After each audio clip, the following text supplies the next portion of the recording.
Hello friends, welcome to Srinika Tamil kitchen. இன்றைக்கி நம்ம சேனலில் தீபாவளி ஸ்பெஷலாக 3 விதமான ஸ்வீட் ரெசிபிஸ் பார்க்க போகிறோம்.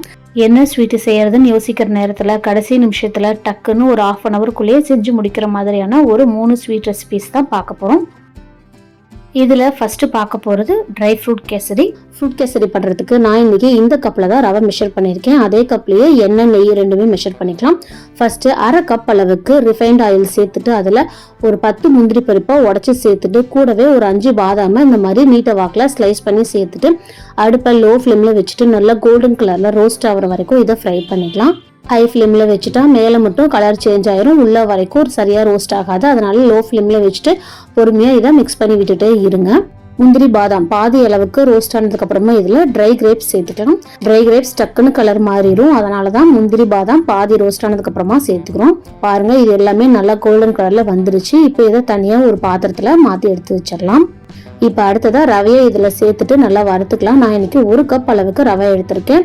நீங்கள் உங்கள் வீட்டில் எந்த கப்பு டம்ளர் வேணாலும் யூஸ் பண்ணிக்கோங்க. அந்த டம்ளரே எல்லா பொருளையும் அளக்கிறதுக்கு யூஸ் பண்ணிக்கோங்க. அப்போதான் மெஷர்மெண்ட் கரெக்டாக வரும். நான் காமிச்ச எல்லோ கலர் கப்பில் 1 கப் அளவுக்கு ரவை சேர்த்துருக்கேன். அடுப்பை நல்லா லோ ஃப்ளேமில் குறைச்சி வச்சுட்டு ஒரு 2லிருந்து 3 நிமிஷம் வரைக்கும் ரவையை நல்லா வறுத்துக்கலாம். நல்லா வறுத்து பண்ணுறப்ப நல்லா உதிரி உதிரியாக வரும், நல்ல வாசனையாகவும் இருக்கும். இப்போ பாருங்க, ரவையை ஓரளவுக்கு வறுத்தாச்சு. இப்போ இந்த ஸ்டேஜில் நாம் இதில் காய்ச்சி எடுத்து வச்சிருக்க சுடுதண்ணியை சேர்த்துக்கலாம். நீங்கள் எந்த கப்பில் ரவை அளந்தீங்களோ அதே கப்லேயே 2.5 கப் அளவுக்கு சுடுதண்ணியை நல்லா சூடு பண்ணி கொதிக்க இருக்கிற தண்ணியை சேர்த்துக்கோங்க. தண்ணி சூடு கம்மியாக இருந்தால் ரவை கட்டி பட்டுரும், சரியாக வேகாது. சுடு தண்ணியை சேர்த்துக்கிட்டாதான் டக்குன்னு கட்டி பிடிக்காது. சுடு தண்ணியை சேர்த்துட்டு இந்த மாதிரி கை எடுக்காமல் கிளறி விட்டுட்டே இருங்க. ஆரம்பத்தில் இந்த மாதிரி லூஸாக தான் இருக்கும், ரவை நல்லா வெந்து வரணும். அது வரைக்கும் இதை கிளறி விட்டுட்டே இருங்க. ரவை ஃபுல்லாக வேகணும், ஃபுல்லாக வெந்து நல்லா தண்ணியெல்லாம் சுண்டி கெட்டியானதுக்கு அப்புறம் தான் இதில் சர்க்கரை சேர்த்துக்கணும். அது வரைக்கும் இதை கிளறி விட்டுட்டே இருங்க. ஹை ஃப்ளேமில் வைக்க வேண்டாம், லோ ஃப்ளேம்லேயே வச்சு கிளறி விட்டுட்டே இருங்க. டக்குன்னு இந்த மாதிரி கெட்டி ஆகிடும்.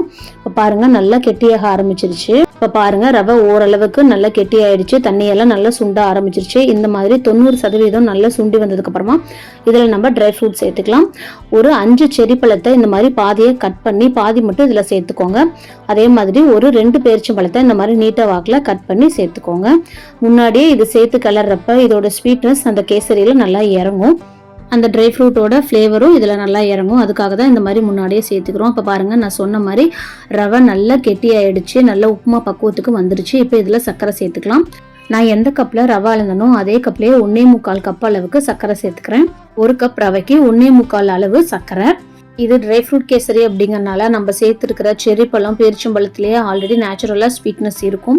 அதனால சர்க்கரையோட அளவு கொஞ்சம் கம்மியாக சேர்த்துக்கணும். இல்லை அப்படின்னா ரொம்ப தித்திப்பாக ரொம்ப திகட்டுற மாதிரி ஆயிரும், சாப்பிடவே முடியாது.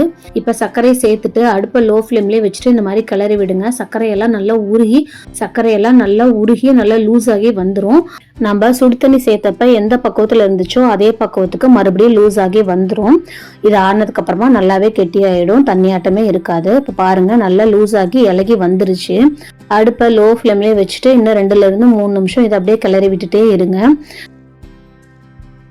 இப்போ ஓரளவுக்கு சர்க்கரை எல்லாமே நல்லா மெல்ட் ஆனதுக்கு அப்புறமா நம்ம எந்த கப்பில் ரவை அளந்தமோ அதே கப்பில் 1/2 கப் அளவுக்கு நெய் சேர்த்துக்கலாம். ஃபர்ஸ்டே நம்ம 1/2 கப் அளவுக்கு எண்ணெய் சேர்த்துட்டோம். இப்போ 1/2 கப் அளவுக்கு நெய் சேர்த்துக்கிறோம்.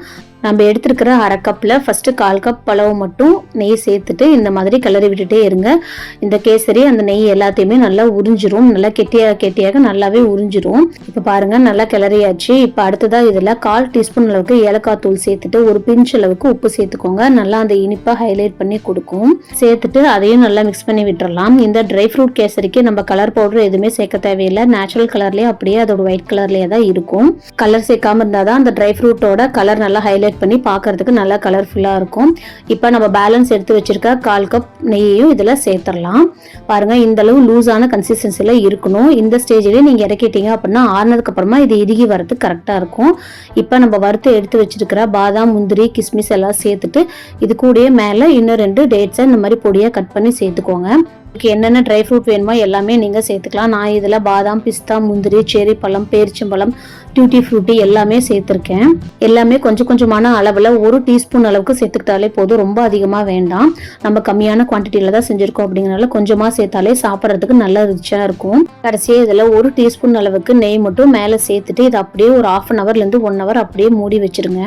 ஒரு 1/2 hour இதை அப்படியே விட்டுட்டோம் அப்படின்னா அந்த சூட்லேயே அந்த ரவையெல்லாம் நல்லா புழுங்கி நல்லா இறுகி வந்துடும். இப்போ பாருங்க 1/2 hourக்கு மேலேயே ஆயிடுச்சு. நான் ஓப்பன் பண்ணி காட்டுறேன். இந்த மாதிரி ட்ரையான ஒரு கரண்டியில் நான் எடுத்து போட்டு காட்டுறேன். கொஞ்சம் கூட ஒட்டாது.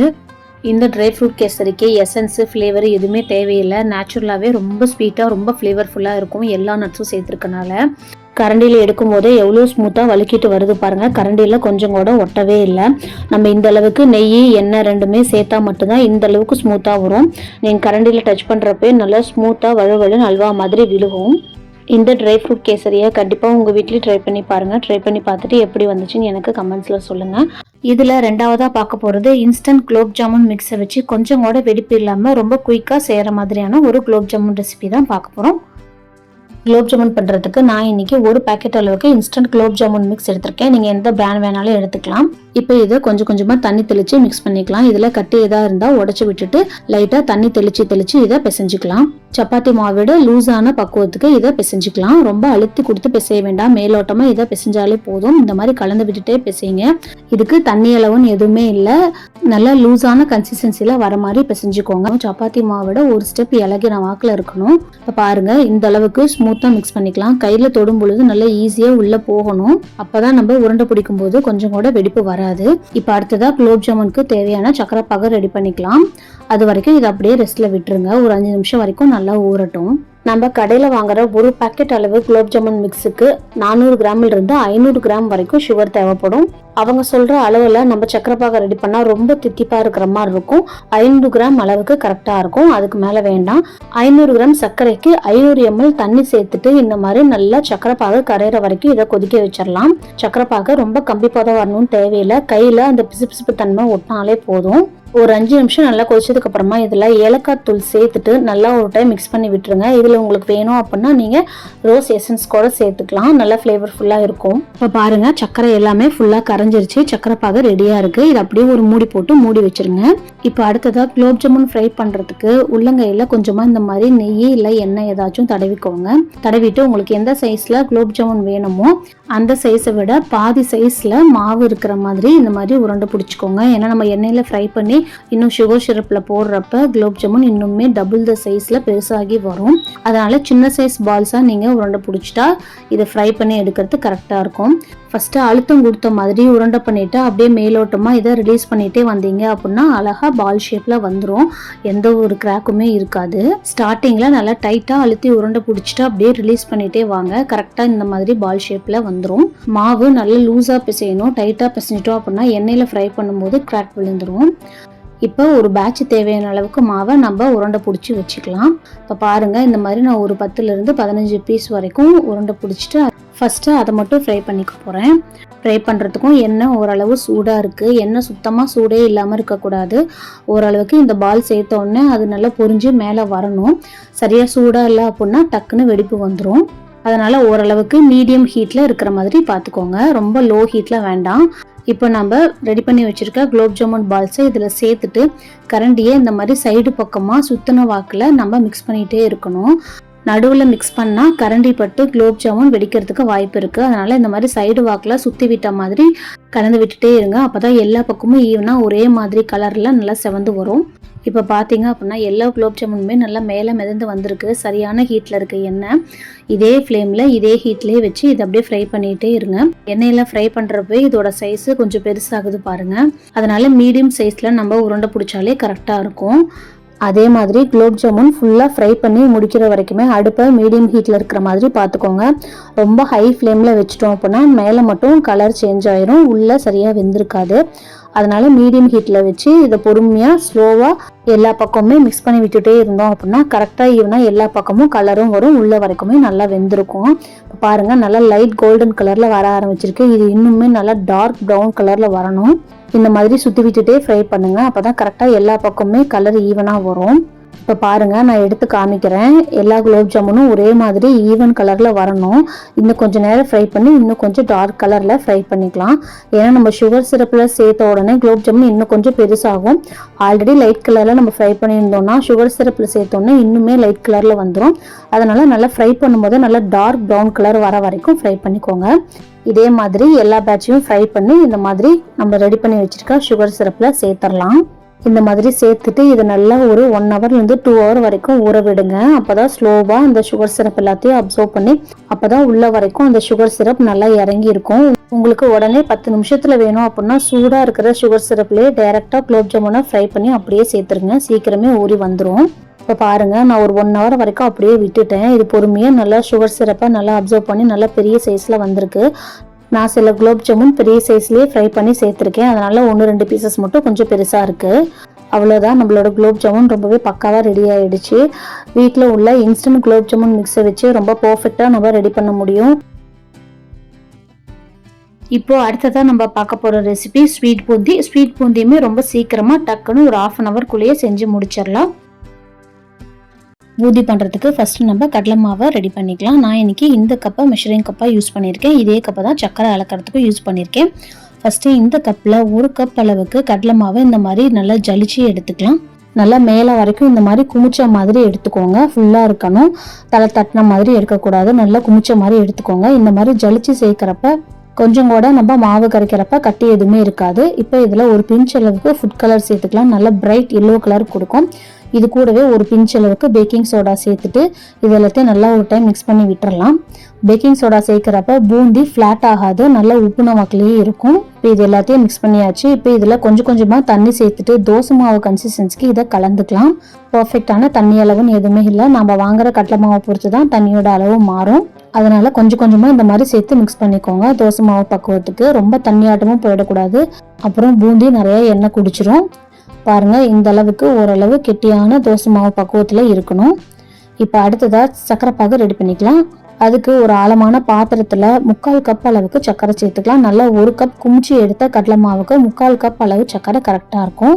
இப்போ இதில் சர்க்கரை கரையிற அளவுக்கு மட்டும் ஒரு 1/4 கப்புக்கு கம்மியாக தண்ணி சேர்த்துக்கலாம். ஏன்னா நம்ம சர்க்கரை பாகு தான் காய்ச்சி போகிறோம். அதனால நிறைய தண்ணி சேர்த்தாலும் இதை நம்ம கொதிக்க வச்சு சுண்ட வச்சுட்டு இருக்கணும். அதனால கம்மியான அளவுலேயே சேர்த்து இந்த மாதிரி மீடியம் ஃப்ளேமில் வச்சு இந்த மாதிரி சர்க்கரை பாகு ஒரு கம்பி பதம் வர வரைக்கும் இதை காய்ச்சிக்கலாம். நம்ம பூந்தியை இதுலேயே மிக்ஸ் பண்ணிவிட்டு அப்படியே விட்டுருவோம். அப்படிங்கிறனால சர்க்கரை பாகு ரொம்ப கரெக்டான அளவில் காய்ச்சணும். இல்லை அப்படின்னா பூந்தியில் அடியில் சர்க்கரை பாகு போய் தங்கிரும். பாருங்கள், இந்த மாதிரி இழுத்து விடுறப்ப ஒரு நூல் மாதிரி ஃபார்ம் ஆகணும். அந்த பக்குவத்துக்கு வர வரைக்கும் இதை காய்ச்சிக்கலாம். இப்போ சர்க்கரை பாகு ரெடி ஆயிடுச்சு. இப்போ இதில் 1 கிராம்பு, ஒரு பிஞ்ச் அளவுக்கு எல்லோ ஃபுட் கலர் சேர்த்துக்கலாம். கலருக்காக சேர்த்துட்டு நல்லா மிக்ஸ் பண்ணி விட்டுருங்க. இப்போ இதில் வாசனைக்காக ஒரு 1/4 டீஸ்பூன் அளவுக்கு ஏலக்காய் தூள் சேர்த்துட்டு வாசனைக்காக ஒரு பிஞ்ச் அளவுக்கு பச்சை கற்பூரம் சேர்த்துக்கலாம். பாருங்க, பச்சை கற்பூரம் ரொம்ப சின்ன சைஸ்ல கடுகு சைஸ்ல தான் சேர்க்கணும். அதிகமா சேர்த்துட்டீங்க அப்படின்னா கசப்பு தன்மை வந்துடும். அதனால வாசனைக்காக ஒரு சின்ன பிஞ்ச் சேர்த்தாலே போதும். இப்போ இதெல்லாத்தையும் நல்லா மிக்ஸ் பண்ணி வச்சுட்டு ஒரு பக்கமா மூடி வச்சிருங்க. இது நல்லா சூடாவே இருக்கணும். அப்போதான் பூந்தி எல்லாமே நல்லா அப்சர்வ் பண்ணும்.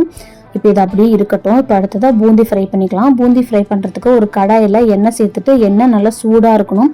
இந்த மாதிரி ஒரு சுட்டு கடலை மாவை விட்டீங்க அப்படின்னா நல்லா டக்குன்னு மேலே எழும்பி வரணும். அந்த அளவுக்கு சூடாக இருக்கணும். சூடு சரியாக இல்லை அப்படின்னா பூந்தி தட்டையாக வந்துடும், நல்லா ரவுண்டாக உப்பி வராது. இப்போ இந்த மாதிரி பூந்தி கரண்டி இல்லை அப்படின்னா உங்கள் வீட்டில் இருக்கிற ஜல்லி கரண்டியை யூஸ் பண்ணிவிட்டு ஒரு கரண்டி மாவு ஊற்றிட்டு லைட்டாக மட்டும் தேய்ச்சி விடுங்க. அதுலேயே இந்த பூந்தி எல்லாமே கீழே விழுந்துரும். மாவு விழுந்தோடனே பூந்தி மேலே நல்லா எலும்பி வருது. இதுதான் கரெக்டான பக்குவம். சூடு இல்லை அப்படின்னா இந்த மாவு ரொம்ப ஸ்லோவாக தான் மேலே எலும்பி வரும், நல்லா டக்குன்னு உப்பி வராது.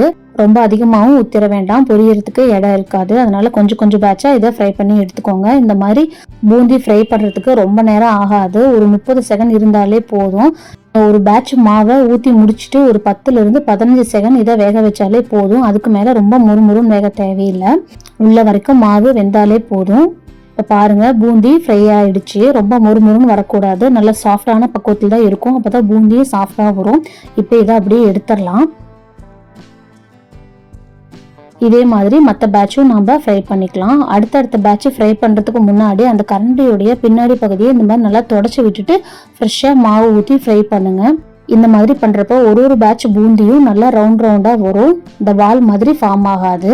இப்போ பாருங்கள், எல்லா பூந்தியும் இந்த மாதிரி ஃப்ரை பண்ணி எடுத்து வச்சுருக்கேன். நம்ம சேர்த்துருக்கிற 1 கப் மாவுலேயே இந்த அளவுக்கு பூந்தி வரும். நல்லா ரவுண்டாக எல்லா பூந்தியும் ஒரே மாதிரி சைஸில் நல்லா ஈவனாக வந்திருக்கு பாருங்கள். இந்த அளவுக்கு இருக்கணும். நம்ம ஃப்ரை பண்ண மொத்த பூந்தியிலுமே இந்த அளவு மட்டும்தான் ஒட்டியும் இந்த மாதிரி வால் ஷேப்லேயும் வந்திருக்கு. அதை எல்லாத்தையுமே இந்த மாதிரி மிக்ஸி ஜாரில் சேர்த்துட்டு ஒரு சுற்று மட்டும் சுற்றி எடுத்துகிட்டு வந்துக்கோங்க. இந்த மாதிரி குறப்பாக அங்கே இங்கே 1-2 இருக்கிறப்ப சாப்பிட்றதுக்கு நல்லாயிருக்கும். இதை வேஸ்ட் பண்ண வேண்டாம். இப்போ அடுத்ததான் நம்ம ஃப்ரை பண்ணி வச்சிருக்க பூந்தியை சுகர் சிரப்பில் சேர்த்துடலாம். சுகர் சிரப் சூடாக இல்லை அப்படின்னா நல்லா ஒரு டைம் சூடு பண்ணிவிட்டு அந்த பூந்தியை சேர்த்துக்கோங்க. நல்லா சூடாக இருக்கணும் சுகர் சிரப்பு. இப்போ நம்ம ஃப்ரை பண்ண பூந்தியை சேர்த்துட்டு மிக்சியில் அரைச்ச பூந்தியும் இதில் சேர்த்துக்கலாம். இப்போ இது கூடவே முந்திரி திராட்சையை வறுத்து சேர்த்துக்கலாம். அதுக்கு ஒரு கடாயில் 1 டீஸ்பூன் அளவுக்கு நெய் சேர்த்துட்டு ஒரு 5 முந்திரியை 2ஆக உடச்சி இந்த மாதிரி சேர்த்துக்கோங்க. அடுப்பை லோ ஃப்ளேமில் வச்சுட்டு முந்திரி இந்த மாதிரி பாதி அளவு கோல்டன் கலரில் வந்ததும் இதில் திராட்சையை சேர்த்துக்கலாம். அடுப்பு லோ ஃப்ளேம்லேயே தான் இருக்கணும், ஹை ஃப்ளேமில் கூட்டிட வேண்டாம். திராட்சையும் நல்லா உப்பி நல்லா கோல்டன் கலரில் வர வரைக்கும் இதை ஃப்ரை பண்ணிக்கலாம். இப்போ பாருங்கள் நல்லா ஃப்ரை ஆகிடுச்சு. இப்போ இதை அப்படியே அந்த பூந்தி கூட நம்ம சேர்த்துடலாம். அவ்வளோதான், நெய் வாசனைக்கு லைட்டாக சேர்த்தாலே போதும், பூந்திக்கு அதிகமாக நெய் தேவைப்படாது. இப்போ இதை அப்படியே மிக்ஸ் பண்ணி விட்டுறலாம். ஸ்டார்டிங்கில் ரொம்ப சர்க்கரை சிரப் இருக்கிற மாதிரி தான் இருக்கும். நல்லா மிக்ஸ் பண்ணி வச்சுட்டு ஒரு 1 மணி நேரம் 2 மணி நேரம் இதை அப்படியே ஊற வச்சிட்டிங்க அப்படின்னா எல்லா சுகர் சிரப்பையும் இந்த பூந்தி பர்ஃபெக்டாக உறிஞ்சிரும். இப்போ பாருங்கள் நல்லா மிக்ஸ் பண்ணி விட்டாச்சு. இப்போ இதை அப்படியே மூடி போட்டுட்டு ஒரு 2 மணி நேரம் வரைக்கும் ரெஸ்ட் விட்டுறலாம். இது இடையில ஒரு 1/2 மணி நேரத்துக்கு ஒருக்கா எடுத்து கிளறி விட்டுட்டே இருங்க. அப்போ எல்லா பக்கமுமே சுகர் சிரப் கரெக்டான அளவில் உறிஞ்சி பூந்தி பர்ஃபெக்டாக வரும். இப்போ பாருங்கள் ஒரு 2 மணி நேரத்துக்கு மேலேயே ஆயிடுச்சு. சுகர் சிரப் எல்லாத்தையுமே பூந்தி உறிஞ்சிருச்சு. ரொம்ப பர்ஃபெக்டாக உதிரியாக வந்திருக்கு பாருங்கள். இந்த 3 ஸ்வீட் ரெசிபீஸுமே உங்கள் வீட்லேயும் கண்டிப்பாக ட்ரை பண்ணி பாருங்கள். ட்ரை பண்ணி பார்த்துட்டு எப்படி வந்துச்சுன்னு எனக்கு கமெண்ட்ஸில் சொல்லுங்கள். நம்ம சேனல் உங்களுக்கு பிடிச்சிருந்தா லைக் பண்ணுங்கள், ஷேர் பண்ணுங்கள், மறக்காமல் சப்ஸ்கிரைப் பண்ணுங்கள். தேங்க்யூ.